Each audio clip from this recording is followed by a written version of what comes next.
Сәлеметсіздер ме? Мен 6 сынып оқушысы Ерғазы Еркежан. Бүгін сіздерді өзімнің туған өлкем Жамбыл облысы Қордай ауданы Қордай ауылымен таныстырғым келеді. Ең бірінші бақыттым халқым менің, соған беріп ойымның алтын керек. Ол бар болса мен бармын, қор болмаймын, қымбатырақ алтыннан нарқым беріп. Іргесі 19 ғасырдың 90 жылдары қаланған. 1995 жылға дейін Георгиевка деп аталған. Қордайдағы аудан деңгейдегі кәсіпорындар нарықтық экономикаға өтуге байланысты жекешелендіріліп, 13 шаруа қожалығына бөлінді.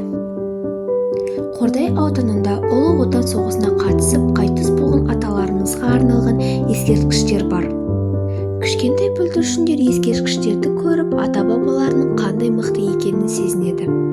Үлкенде кішіде серуендеп демалатын табиғаты тамаша саябақтары да бар.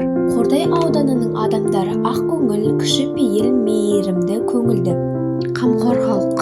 Әр кезде үнемі неше түрлі мерекелік іс-шаралар өткізіледі.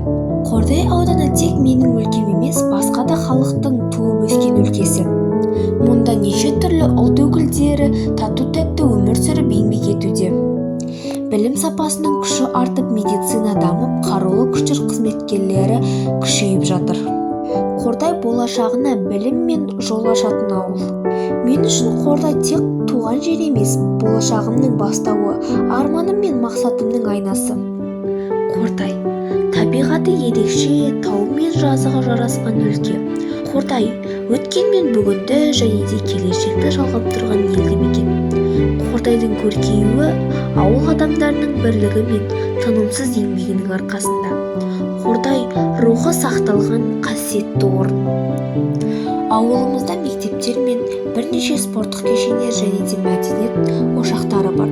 Сол мектептердің бірі мен оқып жүрген номер 2 Михаил Ломоносов атындағы орта мектеп. Бұл білімді ұрпақты жетілдіріп келе жатқан білім ордасы. Қордай әр кезде, әр жерде менің жүрегімде. Қайда жүрсем де туған жерім ең ыстық әрі қымбат мекенім. Мен Қордайыммен мақтан етемін.